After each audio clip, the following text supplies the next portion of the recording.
Welcome back to our YouTube channel. अभी हम लोग यहाँ पे एल&टी लार्सन एंड टर्बो लिमिटेड के एनालिसिस करेंगे एंड इस वीडियो में हम लोग देखेंगे कल के दिन मींस 21 जून को किस तरीके से अपना प्राइस एक्शन पैटर्न दिखाएगा और इसके इंपॉर्टेंट लेवल्स कैसे रहने वाले हैं। तो आप सभी को याद होगा कल के एनालिसिस में हमने क्या डिस्कशन किया था कि जनरली एक बहुत बड़ा रेड कैंडल जब इस तरीके से बनता है तो उसके बाद एक हॉल टाइप सिचुएशन बनती है, या फिर दूसरा केस होता है कि अगर गैप अप ओपनिंग होता है तो इनसाइड कैंडल बनने के चांसेस ज़्यादा होते हैं, राइट। क्योंकि एक बहुत ही अच्छी ये बाइंग कंडीशन में था और बाइंग में आने के बाद 2 दिन हॉल्ट के बाद एक ज़्यादा सेलिंग हो गया, तो यहाँ पे बायर्स और सेलर्स दोनों थोड़ा-सा यहाँ पे कन्फ्यूज़ हो जाते हैं, इसलिए ऐसा सिनेरियो यहाँ पे देखने को लिए मिलता है, ठीक है? तो यहाँ पे हॉल्ट टाइप सिचुएशन बन गया है, अभी आगे क्या? आगे ज कभी-कभी ऐसा होता है कि जब भी ये हॉल्ट टाइप सिचुएशन बनता है तो 2 दिन इस तरीके से प्राइस एक्शन पैटर्न बन जाता है। लेकिन ये जो आज का कैंडल बना है ये इसमें इम्पोर्टेंट रोल प्ले करता है, अगर इसके आस-पास रेजिस्टेंस एंड सपोर्ट्स हों तो उनको हम लोग को यहाँ पे कंसीडर करना चाहिए। तो नीचे का जो सपोर्ट हम लोग को दिख रहा होगा कल की तरह 3500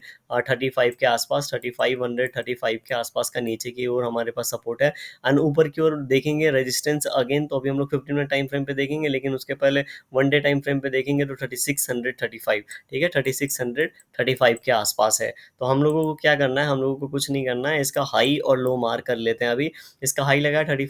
3613, तो 3613 का ब्रेकआउट होगा तो हम लोग 35 तक इसको चेज करेंगे एंड उसके बाद लगभग 45 तक चेज करेंगे, और नीचे की ओर अगर देखेंगे तो 3565 ब्रेक डाउन होता है, तो पहले हम लोग इसको 3550 तक चेज करेंगे एंड उसके बाद जो है 3535 तक चेज करेंगे, ठीक है। वीकली अगर आप इसे देखेंगे तो वीकली आपको देख के यहाँ पे पता चलेगा। अ, 1 मिनट, वीकली तो नेट थोड़ा स्लो चल रहा है, ठीक है। अभी देखिए वीकली यहाँ पे देख रहे होंगे, जैसा कि मैंने आपको बताया था कि ये जिस तरीके से ग्रीन कैंडल बना है, ठीक है, इसको अगर ये 3700 3800 इन लेवल्स के आसपास क्लोजिंग दिया होता तो इसको स्ट्रॉन्ग क्लोजिंग हम लोग मान सकते थे ना। उसके बाद हो सकता था यहाँ पे थोड़ा रुकता है, यहाँ से धीरे से ऊपर की ओर निकल लेता, लेकिन क्लोजिंग जो है लास्ट वीक की हमें थोड़ी नीचे मिली, इसलिए थोड़ा सा ये आश्चर्यजनक मतलब यहाँ पे थोड़ा कन्फ्यूजन वाला सिनेरियो था। तो यहाँ पे अगर इस वीक में क्लोजिंग हम लोग को थोड़ा सा नीचे मिलता है 3500 35 के आसपास, तो ये 2 वीक से इसी जोन में ट्रेड कर रहा होगा, तो उसके बाद एक हम लोग को ऊपर या नीचे मोमेंटम दिखेगा, ठीक है। हो सकता है बहुत फास्ट मोमेंटम ना देखने को मिले, लेकिन ऊपर एक यहाँ पे ब्रेकआउट या ब्रेकडाउन होता हुआ दिख सकता है, राइट। तो इस वीक में अभी हम लोगों को अगर क्लोजिंग मान लेते हैं इसको 35 3650 के आसपास, कल के दिन थोड़ा सा अगर ये ऊपर निकल लेता है 50-60 पॉइंट्स अगर ऊपर निकलता है, तो नेक्स्ट वीक में हम लोग थोड़ी सी ऊपर की प्लानिंग कर सकते हैं एंड 3800 इन लेवल्स के बारे में सोच सकते हैं। लेकिन अगर क्लोजिंग इसकी नीचे होती है तो हम समझ जाएंगे कि अभी ये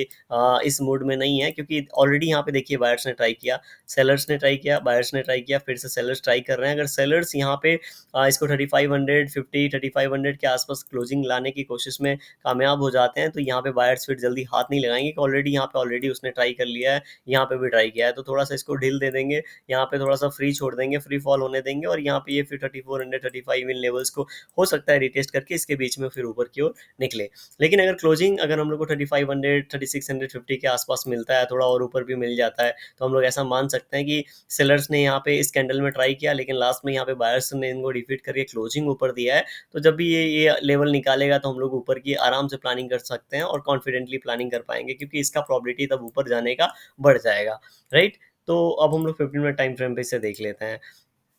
तो यहाँ पे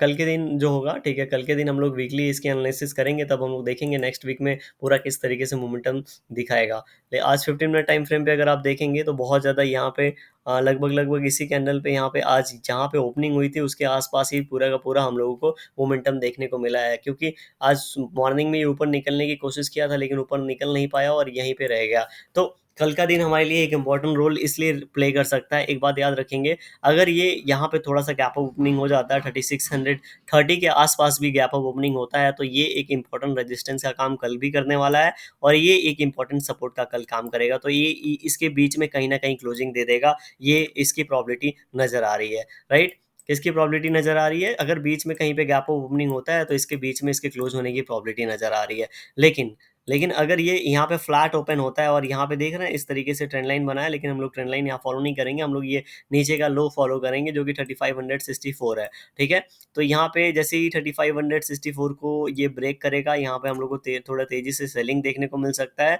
एंड उसके बाद हम लोग को लगभग ये 3540 वाले लेवल्स यहाँ पे टच करते हुए दिख सकता है। क्यों? क्योंकि यहाँ से बाइंग अगर देखेंगे तो यहाँ से बाइंग हुई है, ठीक है, इन लेवल्स के 3550 से ये बाइंग आई थी, राइट, 3550 से। तो जब भी ये 3550 अगर यहाँ से डायरेक्टली आ रहा है 3550 पे, ठीक है, तो यहाँ से तुरंत इसी लेवल से बाइंग आ जाएगा। लेकिन अगर यहाँ पे ये आता है सबसे पहले 3563 के आसपास एक कैंडल यहाँ पे टाइम स्पेंड करने के बाद 2-3 उसके बाद ब्रेक डाउन करेगा, तो 3540 का लेवल यहाँ पे आना, यहाँ पे ज़्यादा प्रॉबिलिटी वाला केस हो जाएगा कि 3540 का लेवल आएगा। क्यों? क्योंकि 3560 के पास ऑलरेडी इसके पास आके अगर ये टाइम स्पेंड करके फिर से ब्रेक करता है, तो ये जो भी यहाँ से निकलेंगे, जो भी यहाँ से सेल करेंगे, उनको अच्छा प्रॉफिट मिलेगा नहीं। अच्छे प्रॉफिट के लिए इनको ज़्यादा नीचे जाना पड़ेगा, इसीलिए ये एक अच्छा सपोर्ट होगा जहाँ पे थोड़ी सी प्रॉफिट बुकिंग शॉर्ट टर्म में हो सकती है जो सेल कर रहे हैं, और यहाँ से फिर ये ऊपर निकलने की कोशिश कर सकता है। ऊपर निकलने की कोशिश करेगा तो इन दोनों पॉइंट को हम लोग मैच करके रखेंगे, और जब भी यहाँ पे थोड़ा नीचे आने के बाद फिर से जाके ट्रेंड लाइन ब्रेक करेगा,